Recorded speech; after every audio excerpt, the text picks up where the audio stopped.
और अगर मैं बात करूं आपके सामने कि ये सर स्टेरॉइड हार्मोन का क्या रोल है या किस प्रकार से देखा जाता है, तो हमारी बॉडी के अंदर प्यारे दोस्तों एक हार्मोन होता है जिसको कहते हैं एडिनोकॉर्टिकोट्रोपिक रिलीजिंग हार्मोन।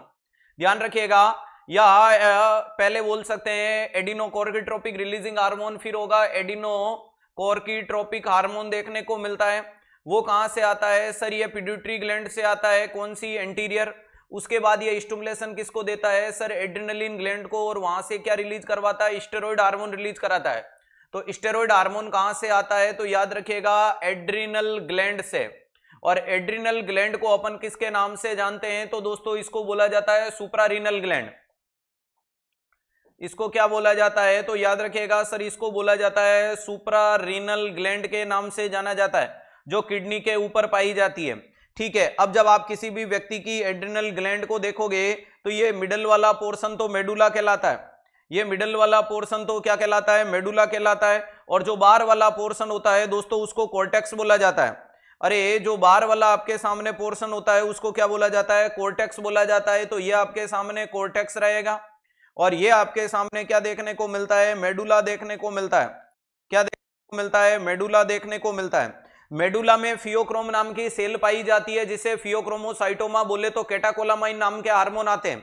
कैटाकोलामाइन में कौन कौन से नाम आएंगे? जैसे कि एडीआर, अरे जैसे कि क्या देखने को मिलता है? नॉर एडीआर देखने को मिलता है। और कौन सा देखने को मिलता है? तो याद रखिएगा डोपामाइन जैसा देखने को मिलता है। तो एडीआर, नॉन एडीआर और डोपामाइन जैसा। वहीं पे कोर्टेक्स में बात करते हैं तो 3 लेयर होती है, ग्लोमेरुलेसा, फेसिकुलेटा और रेटिकुलेटा। अरे GFR के नाम से जाना जाता है। ये जो ग्लोमेरुलेसा नाम की जो लेयर होती है प्यारे दोस्तों, ये क्या बनाती है? तो याद रखिएगा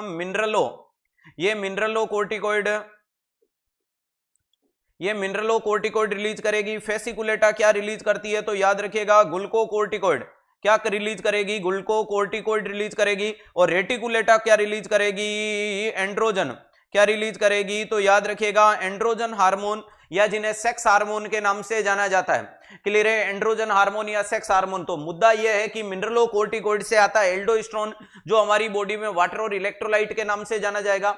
ये जो ग्लूकोकोर्टिकोइड जो है इसी के अंदर कोर्टिसोल, कोर्टिसोन और कोर्टिकोस्टेरॉइड आते हैं। अरे ध्यान रखिएगा, ये हमारी लेयर जिसका नाम है ग्लूकोकोर्टिकोइड नाम का जो हार्मोन निकल के आ रहा है फेसिकुलेटा से, अरे ये क्या रिलीज कर रहा है सर? ये कर रहा है कोर्टिसोन। और क्या रिलीज कर रहा है? कोर्टिसोल।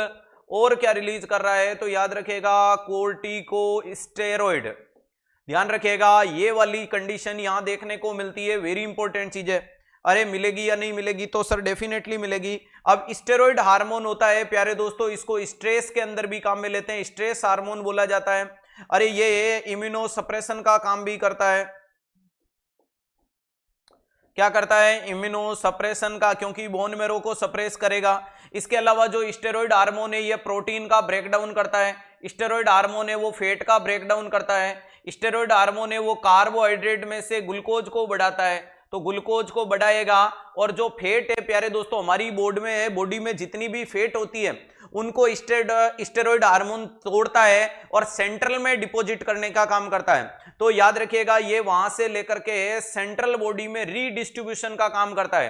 रीडिस्ट्रीब्यूशन का काम करता है कौन? तो ध्यान रखिएगा सर ये सेंट्रल बॉडी में रीडिस्ट्रीब्यूशन का काम करता है कौन? स्टेरॉइड। इसीलिए मरीज में स्केपोइड एब्डोमेन, बेली फैट, अरे मून लाइक फेस देखने को मिलता है।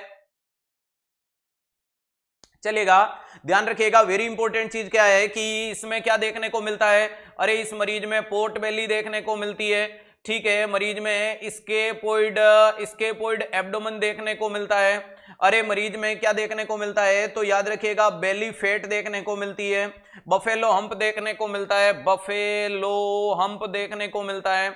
और मरीज में मून लाइक फेस देखने को मिलता है। तो मरीज में चांद, हाँ ये चांद जैसा रोशन चेहरा, या आप बोल सकते हो कि ये चांद वाला मुखड़ा लेके आओ ना बाजार में, बहुत बढ़िया। ट्रंकल ओबेसिटी जिसे बोला जाता है, यानी पेट मोटा। अरे ये ट्रंकल ओबेसिटी इसी को बोला जाता है, अंकल नहीं, ट्रंकल ओबेसिटी। तो ट्रंकल का मतलब ट्रंक का मतलब धड़ वाले हिस्से में मोटापा। पोर्ट बेली का मतलब फेट देखने को मिलेगा। बेली फेट एक्स्ट्रा साइड वाली आती है उसको कहते हैं। इसके अलावा बफेलो हम्प आपका पीछे कुबड़ निकली हुई देखने को मिलेगी, ध्यान रखिएगा। इसके अलावा मून लाइक फेस देखने को मिलता है। ये सारे के सारे साइन है। इस मरीज के हाथ एंड पैर आपको पतले मिलेंगे, क्यों?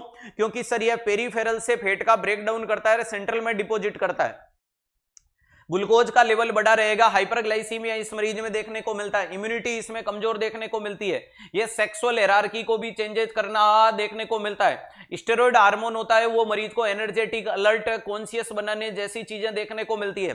ये स्टेरॉइड हार्मोन का जरूरत से ज्यादा लेवल लेने के कारण मरीज की इम्यून रेस्पॉन्स कमजोर हो जाता है, तो इसमें अपॉर्चुनिस्टिक इन्फेक्शन के चांसेज धीरे धीरे बढ़ जाते हैं।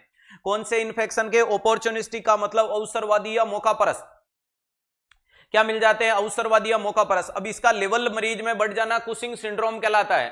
स्टेरॉइड का लेवल बढ़ जाना मरीज में कंडीशन क्या कहलाती है? तो याद रखिएगा कुशिंग डिजीज या कुशिंग सिंड्रोम, ध्यान रखिएगा, वेरी इंपॉर्टेंट चीज है। और इसका लेवल मरीज में कम हो जाना एडिसन डिजीज कहलाती है। क्या कहलाती है? तो याद रखिएगा सर, कम हो जाना एडिसन डिजीज या एडिसन सिंड्रोम के नाम से जाना जाता है। तो लेवल कम हो जाना एडिसन डिजीज, लेवल ज्यादा हो जाना कुशिंग सिंड्रोम, ठीक है।